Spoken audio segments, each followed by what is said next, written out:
All right, so today is a crazy one. We're going to talk about Donald Trump's assassination. So let's get into it.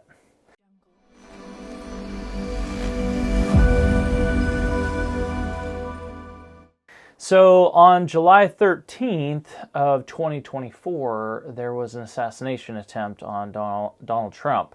If you have been somewhere where you have had no internet, maybe you don't know about that, but this is shots that have been heard around the world. Now, today, the reason why we bring that up is that stirs a lot of emotions depending on which side of the aisle you're in. It doesn't matter. And so today, if you stay till the end of the video, what we're going to do is we're going to talk about three particular items, including some skills and some coping mechanisms that will help you work through this particular process, as well as three of my favorite supplements for really stressful situations like this. So, without further ado, let's get right into it. So today, one of the things we're going to talk about is this idea that the assassination attempt really invoked a lot of stress responses, regardless who you are interested in from a political spectrum. But one of the things that I wanted to say really quickly before I move forward and actually talk about the logistics of this is just to be clear from my perspective, right? All human beings are all human beings, and no amount of violence in any form is okay or to be tolerated. And really, quite frankly, violence against another human being is really unacceptable and cowardly. So, now that we have that out of the way, we want to talk about the idea that in the world today, there's so much chaos. I would say post-COVID, everything's been a little more intense. Everything has a little bit more of an edge. And a lot of people have anxiety. A lot of people are not as connected the way that they used to. They don't have the connections and spending time with people as much, so they don't take the edge off as much. More people are on electronics. More people are avoiding and or have moved into that avoidance tendency, at least here in the United States. And so it's really important to understand that anxiety from those perspectives is just going to ramp up and up and up and up. If we don't ever actually deal with the kitchen fire and there's smoke that keeps coming into the living room, no matter how much opening of the windows and putting fans to blow out the smoke is really going to ever really address the actual issue here. So one of the things we wanted to talk about was this idea that this chaos is causing a lot of stuff internally, and it's making it difficult for us to be able to function in real life. And so an alternative for us to be able to kind of juxtapose or compare to would be the idea of flow. So for example, two people that are really well known are going to be Tiger Woods and Michael Jordan. So for example, when Tiger Woods goes into a state of mind where when he is hitting the golf ball, he's going into a state of flow, as well as Michael Jordan, when he goes to, put the basket in, he's going into a state of flow. And so what we're doing when we're getting to these really heavy-duty anxious states in relation to, again, Donald Trump's assassination, we're addressing that directly. It's important to understand what's happening inside of you. So your body is receiving information, and that information states that there's a threat externally from you. Sometimes you get information internally that also tells you there's a threat, but in this particular case, it's an external threat, whatever that means to you. And so from that perspective, that amps you up a little bit. And so this is a normal, natural response. We call one theory called polyvagal theory uses the idea that when you get into a stress response, you have kind of like a baseline that you start from. And then when you recognize that there's something outside of you that's a problem, you put heavy emphasis and focus on that. That's called a sympathetic response. And what happens is all the blood comes out of your digestive system and goes into your arms and legs and gets you to run or freeze or fight. Generally speaking, what happens under those circumstances, though, is, especially here in America, we tend to stay in those places because avoiding techniques don't always actually pull us out of that stress response, and so we're all very, very burnt. And that leads to more and more anxiety. So this sort of a situation that causes additional external chaos then causes a lot of stuff that happens inside of us, but we don't have a lot of tools or skills to be able to go inside and deal with that fire like we talked about at the very beginning, and we're just going into the living room and ignoring the smoke that's billowing out of the fire in the kitchen. And so it's important to understand that there are a lot of different things that you can utilize, and we're going to talk about those 3 skills we talked about now. And the first of those is going to be awareness.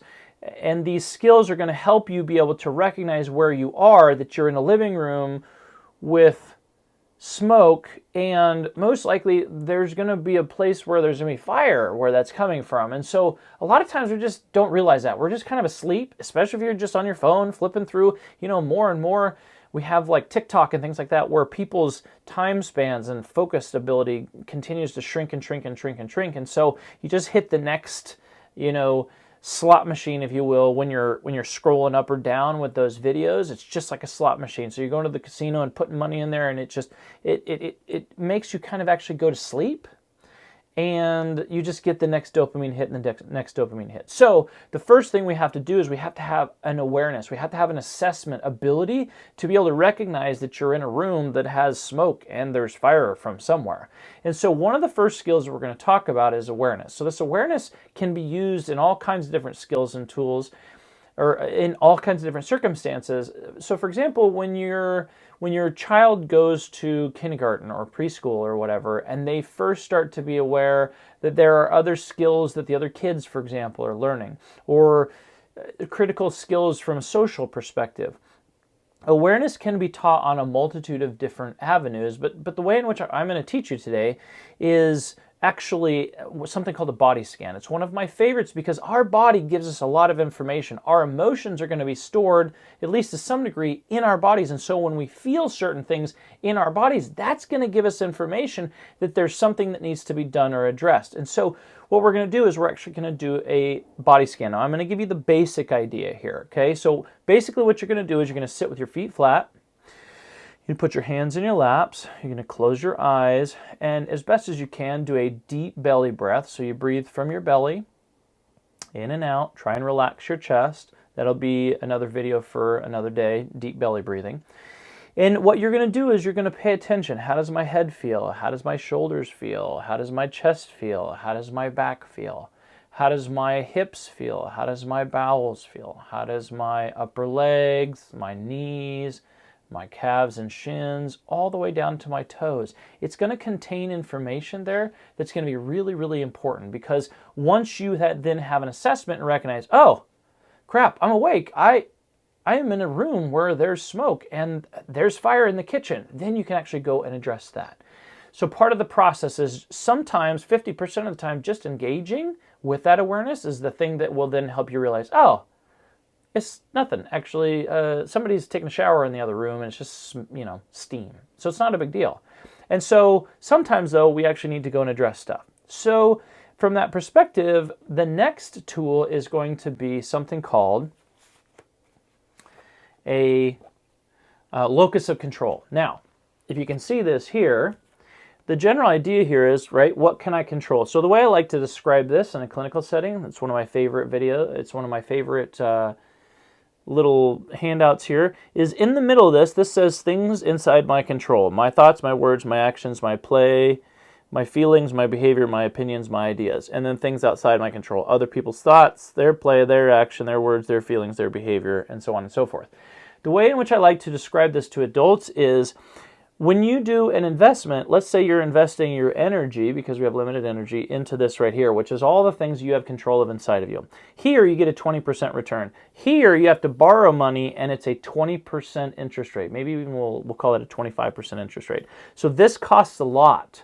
This actually gives you more in return. And so it's really important to understand that once you've done that body scan, for example, you really focus on your thoughts, your feelings, your actions. What am I going to do next? How do I help myself? What do I need to accomplish from that perspective? Now, the third tool is going to be something that I love. There's no cost associated with it either. It's called automatic writing. It's one of my favorites. I give it away as a general template to all my new patients. So what that is, it's going to be different than journaling. Journaling is going to be where you sit down and you write about how your day was, depending on the way in which you do that. Automatic writing is very, very specific. You're going to get out a piece of paper and a pen, or however you want to write. Oftentimes I write on my iPad these days. But it's really, really important to understand that when you're done with that, you're going to destroy it when you're finished. That will allow you to not judge, right? So we want to be non-judgmental, kind of unattached to the end outcome. And so what that will do is that will allow your mind to actually go into the subconscious, and you'll actually be able to bring out additional information. So that will help you additionally know more of what's actually going on. And then you can adjust based on the information that you have. And therefore, again, similar to what's going on, an example of this would be you would write at the top of the paper, assassination attempt, or Donald Trump, or whatever it is that's causing that chaos internally for you. And you go through this process and you do a little bit of automatic writing. And then the key to that is when you're done, you actually destroy the paper. That is an essential piece. You must destroy this paper if you want this to be successful, because you could potentially go back and read it and judge yourself, or somebody else could go back and read it. So last but not least, I'm going to leave you with 3 of my favorite supplements, because when we go back to that idea of the sympathetic nervous system response, too much of a response, right? We go into that stress response, and oftentimes we don't have the skills necessary to be able to relax ourselves enough to be able to get out of the stress response. So we can take some supplements that will help regulate ourselves from an external perspective. So some of my favorite, and starting with one of the easiest, is a magnesium supplement. A couple of these bad boys at night. Just be careful you don't do too many. It'll give you diarrhea. But for example, like a magnesium glycinate is going to be more absorbable. It's going to go more to the brain. It's going to be able to help with that brain support in the nutritional perspective, as well as it gives a little bit of a muscle relaxant effect, right? So it helps you relax a little bit, supports the brain, gives it nutrition, makes it feel good. Now, one of my next favorites is going to be tension ease. This stuff is crazy. Sometimes it is gone off the shelves before we even get it in with the next box, because it's something that not only helps regulate you from a stress response, but it also kind of brings the edge off. It's a combination of different herbs and whatnot. A couple of these bad boys really help bring the tension down, for example, a lot of people come in and carry the weight of the world on their shoulders. This will be one of those situations where whatever your affiliation is or feelings in relationship to Donald Trump, you might be carrying this on your shoulders. You need a couple of these bad boys to be able to let that go a little bit and bring that stress down. Now, one of my other favorite products from a whole food nutrition company that we love is Orchex by Standard Process. This is another one that supports emotional balance and really brings the edge off, kind of calms the nervous system down, allows all that blood to go back into the digestive system and reset your nervous system, so you can go back into a place where your body is healing and recovering. Because this is what we need, people. We need healing and recovery post something like this. You are only going to make healthy choices if you can calm your nervous system down. Have you ever made a choice and decision that was done out of haste because you were in a stress response? How did it go for you? Probably not well in my experience. So my hope and my idea with this video was to provide an opportunity for you to practice something that will help bring down the chaos, help you be able to focus and center, bring your energy down, whether it be from some of the tools that we talked about or some of the supplements. Link will be down below. You can pick them up from our Full Script store. They're high quality. They just work, right? You take them, they work. This is the idea, to be able to get you to a place where you can find your own center and focus again, and be able to know for you and your family what is going to be the next best step for you, so that you can find peace in the chaos of the world. This is Dr. Fisher, hoping you found that valuable. Please like and subscribe, and we'll see you in the next one.